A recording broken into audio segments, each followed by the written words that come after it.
바벨론의 느부갓네살 왕은 밤에 잠을 자다가 꿈을 꾸었어요. 근데 꿈을 꾸었는데 꿈이 너무 좋지 않아서 밤새도록 그것 때문에 고민하고 잠을 자지 못합니다. 그러고 아침에 일어나서 밤새도록 무언가 보고 그것 때문에 꿈을 설치나 악몽에 시달렸는데 아침에 일어나니까 머리가 하얘졌어요. 이 꿈을 무슨 꿈을 꿨는지 전혀 알 수가 없어요. 그래서 지혜자들을 바벨론에 있는 사람들 다 불러 모아서 얘기를 합니다.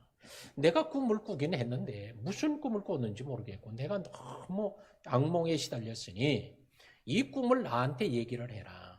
그리고 그 꿈의 해석을 얘기해라 라고 모든 지혜자들에게 얘기합니다.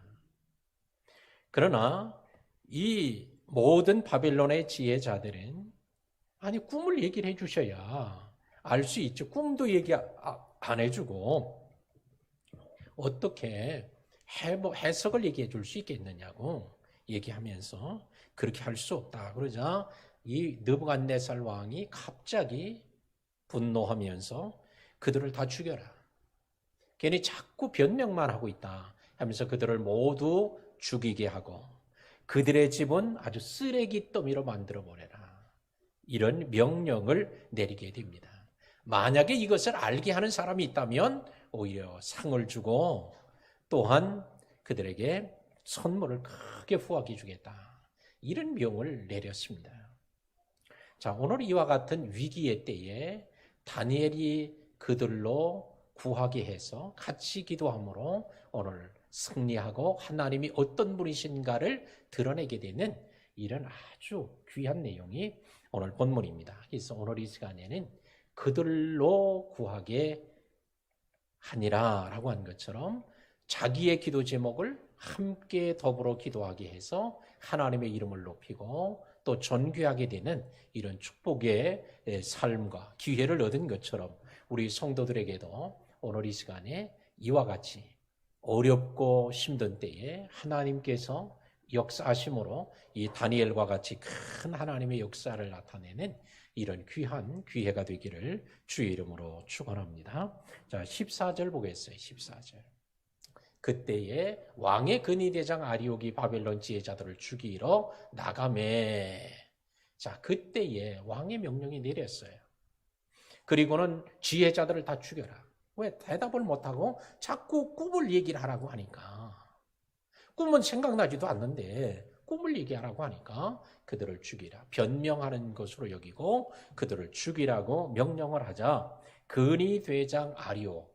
근위대장은 호위대의 우두머리를 근위대장이라고 그러죠. 요즘의 말로 말하면 경호실장이라고 할 수 있겠어요. 오늘날에도 경호실장은 심과 빽이 대단하지만 이 고대 사회에서 이 근위대장의 권세는 이건 뭐 하늘을 날아가는 새도 그냥 떨어뜨릴 정도로 엄청난 권세를 가지고 있습니다. 그가 이제 지혜자들을 죽이러 나가는 거예요. 왜? 왕이 명령을 했으니까. 그래서 죽이러 나가는데 다니엘이 명철하고 슬기로운 말로 왕의 근위대장에게 묻습니다. 왕의 명령이 어찌 그리 급합니까? 왕의 명령이 어떻게 성급하고 가혹합니까? 사실은 이런 뜻이에요. 아니 그거 해결하지 못했다고 해서 사람을 다 죽여버리라고 하다니 또 그 집안을 완전히 초토화시켜서 쓰레기 더미로 만들어버리라고 하다니 말도 안 됩니다. 그러니까 왜 이런 일이 생겼느냐라고 묻습니다. 그러자 그 일을 다니엘에게 다 알려줘요. 자, 참 이곳에도 하나님의 놀라운 은혜가 나타납니다. 다니엘도 바벨론의 지혜자 가운데 한 사람이에요. 그러니까 요놈 여기 잘 만났네. 너 잡으러 가지 않아도 내 앞에 있으니까 잘 됐네. 그를 목을 칠 수도 있었는데 그의 목을 치지 않고 그에게 아리옥이 다 얘기를 하는 거예요. 이걸 통해서 보면 경호실장 근위대장이었던 아리옥에게도 이게 갈등이었다는 것을 볼 수 있어요. 왕의 명령을 수행해야 하지만 그러나 그것이 합당하지 못하기 때문에 당장 그게 합당한 명령이었다면 자기 눈앞에 있는 다니엘의 목을 베었을 거예요. 근데 다니엘의 목을 베지 않고 왜 이렇게 성급하고 왜 이렇게 가혹한 일을 명령을 행했냐고 하자 그 얘기를 해주는 거예요. 그게 다 일러줍니다. 그 사정을 얘기를 듣고 다니엘이 명철하고 지혜로운 말로 지혜자를 죽인 나가는 아리옥의 발걸음을 멈추었다는 거예요. 막 지금 이제 사람을 나가면 이제 뭐 피바람이 부는 거예요. 그런데 그의 가는 길을 누가 명철하고 현명한 지혜로운 다니엘이 그 말을 통해서 그의 발걸음을 멈춘 거예요. 발걸음을 멈추게 했고 그 상황을 왕에게 가서 나가던 사람이 다시 왕궁으로 들어가 왕에게 돌아가게 하였고 그 발걸음을 돌아가게 한 것뿐만 아니라 왕을 만날 수 있도록 해주었어요. 자, 이게 바로 다니엘이 지혜롭고 현명한 이런 사람임을 알 수 있습니다. 잠언 15장 1절에 보면 유순한 대답은 분노를 쉬게 하여도 과격한 말은 노를 격동하느니라. 유순한 대답, 유순한 말은 사람들의 노를 누그러뜨려요. 근데 과격한 말은 오히려 화를 북돋아서 불러일으킵니다. 그래서 말에는 이와 같이 화를 돋구는 말이 있고요. 화를 가라앉히는 말이 있어요. 불 난 집에 부채질하는 말이 있고요. 불을 끄는 말이 있어요. 그런데 지혜로운 말은 어떤 거냐? 오늘 가던 발걸음을 멈추게 하였고 발걸음을 되돌이키게 하였고 왕으로 하여금 그 집행을 유예하게 하는 이런 말이 되었다는 거예요. 오늘날에도 우리 그리스도인들의 삶의 언어는 이렇게 화를 막 북돋아오르게 하는 불난 집에 부채질하는 이런 말이 아니라 오히려 불난 집에 물을 던져서 꺼뜨리는 이런 지혜로운 우리 다니엘 같은 성도들이 돼야 할 줄로 믿습니다. 잠언 15장 4절에는 온순한 혀는 생명나무지만 패역한 혀는 마음을 상하게 하느니라. 생명을 주는 말이 있고요. 마음에 상처를 주는 말도 있다는 거예요. 자, 상처는 우리가 뭐 칼이나 날카로운 도구 이런 거면 상처받는 게 아니라 말에도 상처를 받게 됩니다. 자, 우리의 몸에 난 상처는 병원에 가서 치료하고 뭐 꿰매고 이러면 뭐 며칠 아니면 일주일 뭐 한 달 안에 다 아물어 버려요. 그러나 우리의 마음의 상처는 그렇게 쉽게 아물질 않습니다. 어떤 거는 평생 가도 아물지 않는 상처가 있는데 그 상처가 뭘로? 패역한 혀가 바로 마음을 상하게 한다. 말을 통해서 패역한 말이 사람들의 입을 오늘 이렇게 상처를 주게 된다는 걸 볼 수 있습니다. 에베소 4장 29절에 보면 무릇 더러운 말은 너희 입 밖에도 내지 말고 오직 덕을 세우는 데 소용되는 선한 말을 하여 듣는 자들에게 은혜를 끼치게 하라. 입 밖에도 내지 말아야 될 더러운 말도 있고요. 오늘 또 덕을 세우는 선한 말도 있어요. 그러니까 똑같은 입에서 이렇게 더러운 말도 나오고요. 또 선한 말, 덕을 세우는 선한 말도 나올 수 있어요. 입에서 같은 입이런데 어떤 입에서는 쓴 물과 단물이 같이 나온다. 이럴 수 있냐? 야고보서에서 말하고 있죠. 자, 그러므로 우리는 우리의 입의 말은 우리의 입을 가지고 하지만 그게 어디서 나와요? 마음에서 나오기 때문에 마음이 어떠냐에 따라서 입으로 나오는 게 달라지는 거예요. 16절 보겠습니다. 다니엘이 들어가서 왕께 구하기를 시간을 주시면 왕에게 그 해석을 알려드리리이다 하고 말을 합니다. 다니엘에게 느부갓네살에게 시간을 주면 왕에게 그 꿈과 해석을 해주겠다는 거예요. 느부갓네살은 지금 분노가 막 치밀어 올라. 그래서 당장 가서 그들을 죽이라고 명령을 근위대장하게 했습니다. 그랬는데 그에게 시간을 주시며 잠시 멈춤의 시간을 요청하는 거예요. 오늘 이와 같은 것은 심리학에서도 아주 매우 중요합니다. 막 화가 분노가 끌어오릴 때 잠시 멈춤. 이것은 분노를 삭히게 하고 분노를 가라앉히게 하는 아주 좋은 방법 중에 하나라는 거예요.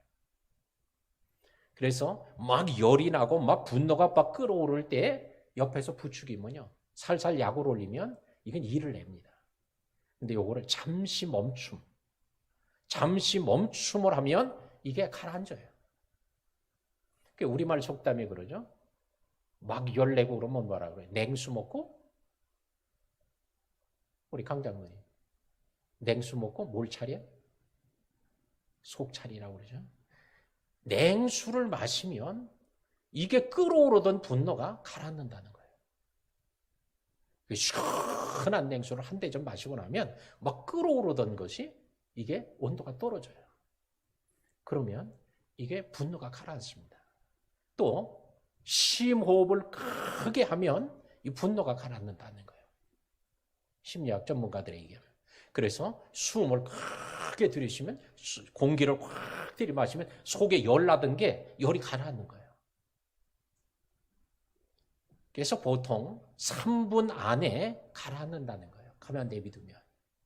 근데 요 3분을 못 견디는 거예요.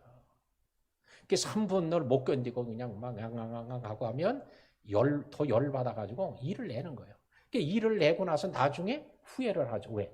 요게 화가, 분노가 뚝 떨어지고 나면 내가 왜 그랬지? 이렇게 되는 거예요.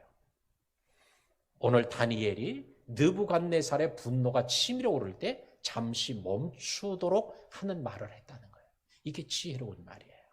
우리 성도들도 우리 그런 대화들이 또 그런 지혜를 가질 수 있기를 바랍니다. 중국의 춘추 전국 시대에 제 나라의 임금이었던 재경공이라고 하는 사람이 임금이 되었었는데, 이 사람이 새 사냥을 하는 걸 아주 매우 즐겼어요. 그래서 나가서 새를 사냥을 해서 잡아오는데 아주 산채로도 많이 잡아오는 거예요. 이제 잡아오면 누구에게 맡기냐? 새를 관리하는 사람에게 새를 맡기는 거예요. 자기가 잡아온 새를. 촉추라고 하는 사람에게 새를 맡기는 거예요. 너 내가 잡아온 새 잘 관리하라. 그 사람의 직책은 뭐냐? 새를 관리하는 직책을 맡은 거예요. 새 관리하고 먹고 사는 사람이야. 근데 이 새를 관리하라고 맡겼는데 어느 날 관리를 소홀하게 해서 새가 다 날아가 버렸네. 죽은 새는 못 나르지만 살아있는 새는 이거 언제든지 기회만 있으면 날아가는 거잖아요. 야생에 있던 거 붙잡아다 놨으니까. 그래서 다 날아가 버렸어요. 그러자 이 소식을 들은 이 재경공이, 네 임금이 저놈 촉추를 당장 불러다가 죽여라. 당장 처형을 해라. 왜? 화가 치밀어 오르는 거예요. 내가 그렇게 바쁜 가운데서도 나가서 사냥을 해가서 잡아왔는데 그걸 다 놓쳐버렸으니, 그러고 관리로서 봉급을 받아 먹고 살았으니 그게 다 놓쳐버렸으니까 저놈을 잡아다 당장 처형을 하라고 그러는 거예요. 그러자 그 얘기를 전해들은 재상이 얘기를 합니다. 안자라는 재상이 얘기를 하는 거예요. 폐하, 그 촉추라는 놈은 아주 못된 죄를 지었습니다. 근데 그런 죄를 지은 놈은 그냥 죽이지 말고 죄를 공개적으로 얘기하고 그러고 나서 처형을 하는 게 모든 사람들에게 다 귀감이 될 겁니다. 그러고 나니까 가만히 들으니까 그럴듯해요. 그래서 그럼 그렇게 해라. 그랬더니 그러면 제가 그 녀석의 죄를 취조하겠습니다. 촉추를 들라 해라. 촉추를 불러왔어요. 촉추, 너는 우리 임금님의 새를 관리하는 직책을 내가 맡았는데 그 관리하지 못해 다 날아가게 잃어버렸으니 그것이 네가 죽어야 될 첫 번째 죄다. 두 번째 죄는 이 일로 말미암아 우리 임금님으로 하여금 사람을 죽이게 만드는 죄가 너 두 번째 죄다. 세 번째 죄는 이 소문이 새를 관리하지 못했다고 해서 처형돼서 죽였다는 소문이 주변의 많은 제후들에게 퍼지면 그들이 우리나라 왕을 경시하게 만들 거 아니냐. 새를 잃어버렸다고 사람을 죽였다고 하는 말을 퍼지게, 이런 소문이 퍼지게 만들었으니 내가 죽어야 될 마땅한 세 번째 죄다. 그런 거예요. 그러니까 모든 사람이 다 그 얘기를 듣고 그 촉초도 예, 제가 바로 그런 죄를 지었습니다. 근데 임금이 재경공이 얘기하는 거예요. 그 얘기를 안자재상의 얘기를 딱 듣고 나니까 재상 잠깐만 기다리라고. 그 사람을 죽이지 마시오. 내가 성급했소이다 하면서 그 사람을 살렸다는 거예요. 분노가 치밀으면 당장 저를 요조를 내라. 주리를 틀어라 할 수 있어요. 근데 그게 가라앉으니까 아이고 내가 너무 성급했구나. 그거 새 몇 마리 때문에 사람까지 죽여야 되나? 이성적인 판단을 할 수 있게 된 거예요. 오늘 느부갓네살이 자기가 꿈을 꾸고 아니 누가 꿈을 꾸라고 그랬어요? 꿈을 꾸라고 하지도 않았는데 자기가 꿈 꿔놓고 그러고는 그 꿈을 알지 못한다고 하고 자기도 잊어버려 놓고는 남보고 알아내라고 하고 물론 알아내지 못하면 다 죽이라고 이런 명령을 내렸다고 하는 것은 이 느부갓네살이 엄청난 분노가 끌어올랐었다는 것을 볼 수 있어요. 그런데 그 분노를 누가 가라앉혀요? 다니엘이 잠시 멈추게 만드는 거예요. 시간을 주시면 그러면 제가 그 해석을 알려드리겠습니다. 시간을 주시면 오늘 이처럼 시간을 갖게 하는 시간. 우리 성도들은 이런 시간이 필요하죠. 우리 신자들이라고 해서 성도들이라고 해서 분노가 치밀어 오르지 않는 거 아니에요. 어떤 사람은 그러니 화를 안 내다가 내면 더 무섭다고? 그럼 누구 얘기예요? 신자들 얘기 아니겠어요? 아, 평소에 안 내다가 그냥 내면 뭐 일 낼 것 같잖아요. 그럴 때 뭐가 필요해요? 느부갓네살이나 누구나 마찬가지로 잠시 멈춤이 필요한 거예요. 잠시 멈추는 거예요. 잠시 멈추게. 왜? 시간을 조금만 주시면 얘기를 해주겠다는데 너 와서 나를 또 속이려고 그래? 이놈부터 죽여라? 이럴 수는 없잖아. 조금 달라는데. 그래서 잠시 멈춤의 시간을 오늘 요청하게 되었고 임금은 그 요청을 허락하게 되었습니다. 자, 17절 보죠. 이에 다니엘이 자기 집으로 돌아가서 그 친구 하나냐, 미사엘, 아사랴에게 그 일을 알리고 18절 하늘에 계신 하나님이 이 은밀한 일에 대해 불쌍히 여기사 다니엘과 친구들이 바벨론 다른 지혜들과 함께 죽임을 당하지 않게 하시기를 그들로 하여금 구하게 하니라. 자, 집으로 돌아가. 그냥 허풍만 떤 게 아니고 왜? 이것을 알 수 있는 분은 하나님밖에 없다. 하나님은 아실 수 있으니 하나님께 구하자고 하면 집으로 돌아가서 자기의 세 친구들에게 얘기합니다. 여기서 친구라는 단어가 나오는데요. 이 친구라는 단어는 아주 결속력이 매우 강력한 아주 가까운 친구를 말하는 단어예요. 그러니까 아무에게나 기도 부탁하는 게 아니라 아주 자기하고 목숨을 같이 할 사람, 이런 결속력 있는 사람, 이런 사람에게 기도를 부탁하는 거예요. 그들로 하여금 구하게 하니라. 이런 일이 있으니까 기도해달라. 기도해야 되겠다라고 그들에게 요청을 하게 되어졌습니다. 오늘 우리는 여기서 다니엘은 기도의 사람이에요. 기도의 용사예요. 그런데 다니엘은 자기 혼자 기도해도 될 것 같잖아? 그러나 오늘 그는 자기의 기도 제목을 누구와? 친구들과 함께 나누고 친구들과 함께 더불어 기도했다는 거예요. 오늘 이 땅에 있는 모든 사람들은 다 자기 혼자 기도를 다 짊어지고 갈 사람은 없어요. 다 누군가 더불어서 기도하고 사는 거예요. 다른 사람을 위해 내가 기도해주고 그 사람이 나를 위해 기도해주고 이렇게 기도를 같이 짊어지고 가는 이런 사람이 참으로 복 있는 사람이에요. 기도하다가도 낙심될 때가 있어요. 기도하다가도 더 이상 기도할 기력을 찾지 못할 때도 있어요.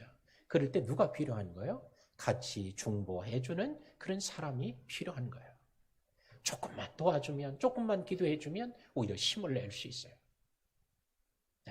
우리는 오늘 이 시간에 오늘 여러분들도 기도하는 사람일 거예요. 다 기도 안 하지 않죠. 다 기도하지만 그러나 내 기도를 함께 더불어 해줄 수 있는 사람, 내가 어려울 때 기도를 부탁할 수 있는 사람, 그런 사람이 곁에 있도록, 그런 사람이 있으면 감사하고 그런 사람이 없으면 그런 사람을 달라고 기도하세요.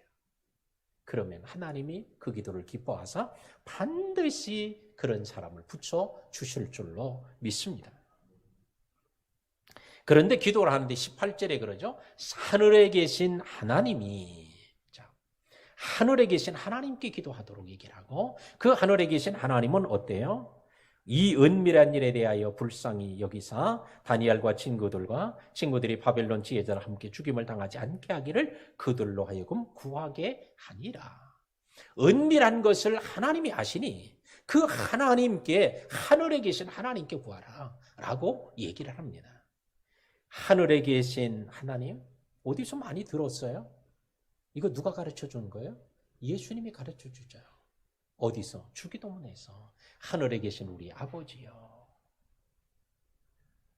라고 하면서 우리의 기도의 대상이 누구냐? 하늘에 계신 하나님. 근데 그냥 하나님이라고 안 하고 앞에다가 하늘에 계시다는 걸 수식어를 붙여놨어요. 왜 그렇게 했어요? 하늘에 계시다는 것은 당시 고대 사회 근동 지역에서는 하늘이라고 하는 것은 최고의 자리예요. 그러니 하나님은 어떤 분이냐? 여호와 하나님은 각종 나라와 민족마다 신들이 다 있지만 그런 신들하고는 비교도 안 되는 가장 탁월하고 가장 뛰어나고 가장 위대하신 하나님이라고 하는 의미를 여기다 담고 있는 거예요. 그런 우리 하나님께 구하자. 근데 그 하나님은 지금 다른 나라 사람들은 누구의 하나님이라고 생각해요? 유대인들의 하나님, 히브리인들의 하나님으로 생각하는 거예요. 근데 히브리인들이 지금 어디에 끌려와 있어요? 바벨론에 끌려와 있어. 근데 바벨론에 끌려와 있으면 히브리인의 하나님은 어디 있어야 돼요? 그들의 당시 고대 사회의 신관으로 보면 가나안 땅에 있어야 돼. 그 땅에 거주하는 지역신이기 때문에. 그러나 하나님은 지금 바벨론에서 기도하는 그들의 기도를 들으시는 하나님. 오늘 다니엘은 비록 하나님은 사람들이 가나안의 신이라고 말해도 다니엘은 무슨 신앙을 가지고 있어요? 하나님은 어느 곳에나 계신다. 오늘도 우리가 이런 하나님 신앙을 가져야 할 줄로 믿습니다. 하나님은 교회 안에만 계시는 게 아니에요. 교회 가서 기도해야지? 그 말도 맞지만 교회에 가서 기도해야만 응답이 오는 거 아니에요. 하나님은 교회 안에만 머물러 있지 않아요. 하나님은 그렇게 제한해놓고 요 안에 가둬놓을 수 있는 그런 좁은 하나님이 아니에요. 하나님은 온 우주 어디든지 다 계시는 하나님. 근데 그 하나님이 어떤 거예요? 이 은밀한 것을 알려주실 수 있는 하나님이라는 거예요. 누가 어떤 신이 이런 걸 알겠어요? 오직 하나님이 아시고. 그래서 오늘 하나님에 계신 하나님께 오늘 기도하도록 요청하고 있습니다.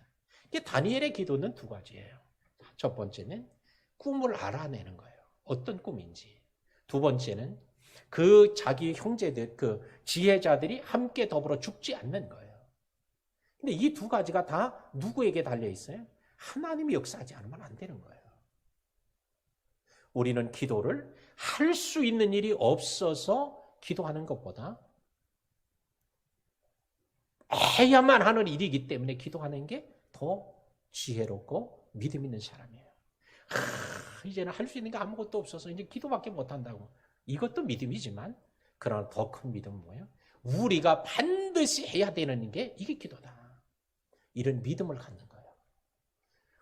어느 곳에 있든지, 오늘 궁궐에 있든지, 바벨론에 있든지, 유대 땅에 있든지, 애굽에 있든지, 뭐 브엘세바 광야에 있든지 관계없어요. 지역에. 어느 곳에서든지 오늘 기도할 수 있는 사람. 세계를 기도로 움직이라는 책을 쓴 웨슬리 듀엘의 책을 보면 기도로 세계를 움직일 수 있다는 거예요. 우리는 비록 이곳에 머물러 있지만 우리의 기도가 하나님으로 움직이고 하나님이 그곳에 역사하니까 세계가 움직여진다는 거죠. 기도의 대가요. 기도의 큰 용장으로 쓰임받았던 이엠 바운즈라고 하는 분이 있어요. 그분은 아침에 4시에 새벽에 일어나서 하루에 3시간씩 기도하는 거예요. 지난번에 말씀드렸습니다만 임계점을 통과하는 거예요. 매일매일마다. 조지 밀러는 수천 명의 고아를 먹이면서 한 번도 개인적으로 도와달라고 부탁한 적이 없다는 거예요. 왜? 그럴 시간에 내가 하나님 앞에 구해야 되겠다는 거예요. 그래서 그가 기도를 했는데 조지 밀러의 5만 번 기도와 응답이라고 하는 책을 보면 그가 일기를 써요. 매일 기도 일기를 씁니다. 오늘은 내가 어떤 일 때문에 어떤 걸 구했고, 그러면 구하면 이제 응답이 오잖아. 그럼 응답 내용을 또 써놓는 거예요. 그 이야기를 듣고 싶어서 전 세계의 많은 교회들이 조지 밀러 목사님을 초청한 거예요. 당시에 19개국의 나라를 그가 오늘날처럼 이렇게 교통이 편리하지도 않았던데 다니면서 오늘 말씀을 전하는데 설교를 잘한 것도 없어요. 내가 언제 기도했더니 이런 기도를 했더니 이렇게 응답됐다. 이런 얘기만 간증만 하는 거야. 그러나 그 말씀이 많은 교회와 성도들의 가슴에 불을 일으킨 거예요. 기도의 불을 일으킨 거예요. 야, 조지 밀러 목사님만 기도해서 응답되는 게 아니라 누구든지 기도하면 하나님이 하시는 일이었구나 라고 하는 거죠. 그래서 우리가 잘 알려진 예화 중에 하나가 뭐가 있어요? 고아원이니까 아이들이 많잖아요. 많을 땐 몇 천 명까지도 했다는 거예요. 그 이제 아이들이 있으니까 아이들은 때가 되면 또 먹어야 되잖아. 또 이 고아원 원장을 하니까 또 먹여야 되니까. 그래서 점심을 먹여야 되는데 다 식탁에 이제 식당으로 가는 거예요. 그런데 점심을 줄 게 없는 거야. 그 어떻게 할까요? 그러니까 저기 포크하고 나이프하고 다 접시하고 다 나눠줘라. 아니 어디서 뭐가 왔어요? 아니 내가 하나님께 기도할 거야. 그러고 다시 기도실에 들어가서 기도하요. 근데 지금 선생님들은 이게 빵이 오더니 뭐가 와야 되는데 이게 얼마나 불안해. 근데 조지 밀러는 이게 한두 번이 아니에요. 그런 게. 그래서 기도할 때 갑자기 차 소리가 나는 거예요. 그 왜 났나 봤더니 빵 공장에서 빵을 굽는데 빵을 그 시간을 조금 놓치는 바람에 빵이 더 익어버린 거야. 그러니까 일반 판매를 할 수가 없는 거야. 조금 더 익어서. 그러니까 이걸 싣고 와가지고 혹시 우리 이게 빵이 조금 요렇게 됐는데 근데 먹는 데는 아무 이상이 없는데 오늘 이걸 혹시 필요하지 않냐고. 조지 밀러 목사님은 뭐라고 그랬겠어요? 할렐루야. 아마 우리처럼 그랬을 거예요. 예? 이거 말 맞잖아요. 그건 말할 필요도 없습니다. 우리는 지금 하나님께서 보내주시기를 기도했는데 하나님이 보내주셨네요. 하나님이 그 빵 공장장이 조금 헷갈해가지고 하게 했는지 어쨌는지 알 길은 없지만 하여튼 조금 더 구워지게 만드는 바람에 빵이 한 차가 들어온 거야. 그런 일이 아주 그의 그 책을 보면 부지기수로 나옵니다. 자, 오늘 하나님은 따라합시다. 하나님은 어느 곳에나 계신다. 하나님은 누구의 기도든지 들으신다. 할렐루야. 그래서 기도하라고 하는 거예요. 은밀한 것. 하나님은 은밀한 것을 아십니다. 그래서 19절에 그러죠. 이에 은밀한 것이 밤에 환상으로 다니엘에게 나타나 보이며 다니엘이 하늘에 계신 하나님을 찬송하니라. 하나님께서 기도하고 있는 지금 다니엘과 세 친구들이 기도하고 있어요. 그런데 하나님은 다니엘에게 환상으로 그 느부갓네살이 꾸었던 꿈을 보여주었고 또한 꿈의 해석을 알려주었어요. 자, 그러자 오늘 다니엘이 하나님을 찬송하게 되었습니다. 하나님은 시편 139편에 그러죠. 나를 살펴보심으로 나를 아셨나이다. 알고 있어요. 나를. 또 내가 앉고 일어섬을 알고 멀리서도 나의 생각을 밝게 하시고 모든 길과 또한 내가 눕는 걸 살펴보심으로 나의 모든 행위를 익히 하시오니 내 혀의 말을 알지 못하는 것이 하나도 없으시니이다. 하여튼 모르는 게 없이 다 알고 계시는 거예요. 오늘 그 하나님이 하늘에 계신 하나님, 우리의 아버지 되시는 하나님이신 줄로 믿습니다. 그러므로 이 어렵고 힘들 때에 우리는 그 아버지를 찾아야 돼요. 오늘 하나님께서 이 어려움을 하나님이 만들어 주시지는 않았다고 할지라도 허락하셨다고 하면 왜 하나님이 허락했을까? 이때야말로 나를 좀 찾아라. 나밖에 해결할 수 없다고 생각하냐? 그럼 나를 좀 찾아. 라고 하는 사인은 아닌가 생각해 봅니다. 한국 교회도 그렇고요. 자영업자들도 그렇고요. 오늘 이 어려울 때 하나님을 찾는 다니엘의 어려움에 비하면 이건 아무것도 아니에요. 세 발의 피요. 당장 목이 달아날 판인데 그러나 그때도 하나님이 다니엘의 기도를, 그의 세 친구의 기도를 통해 그들만 산 게 아니라 다른 지혜자들까지도 살게 하는 이런 하나님의 역사가 있게 되었습니다. 자, 이런 하나님의 응답이 있을 때 다윗의 반응이 뭐예요?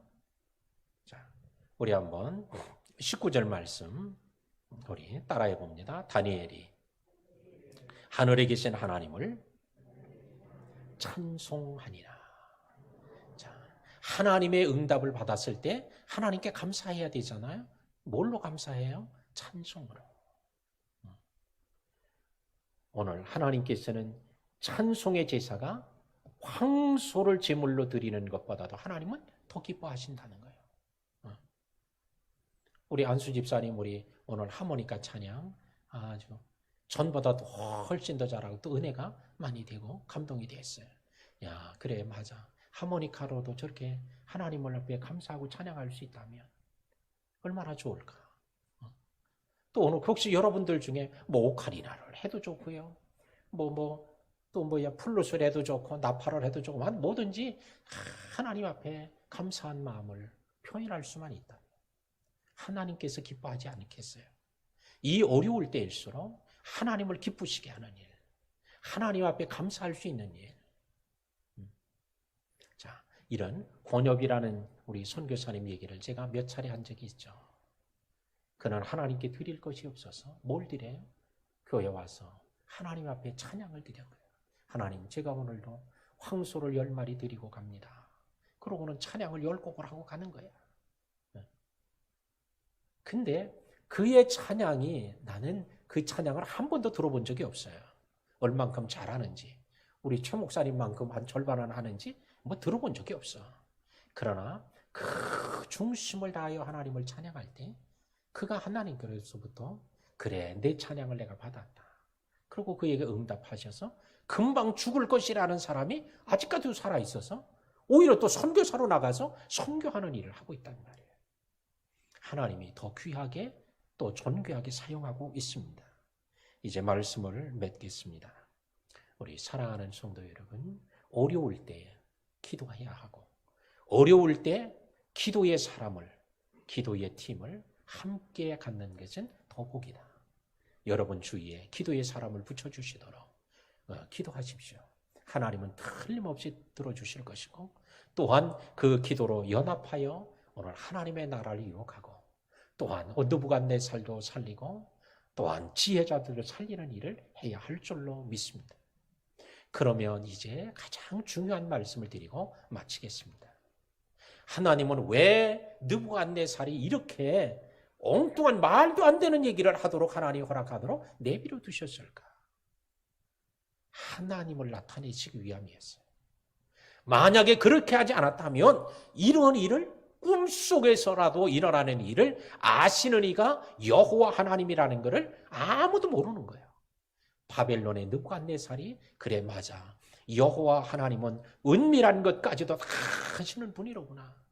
온 나라의 대신들에게 다 펼치게 되었던 거예요. 오히려 위기가 전화위복이 되었습니다. 합력하여 선을 이루는 기회가 되었습니다. 오늘 우리들을 통해서 하나님이 기도하는 사람을 통해서 하나님이 이런 일들을 이루어 가실 줄로 믿고 우리 모든 성도들이 이 어려울 때 이와 같은 다니엘과 같이 하나님을 드러내고 하나님의 능력을 나타내고 하나님의 영광을 보여주는 이런 우리 복 있는 성도들 다 되시기를 주의 이름으로 축원합니다.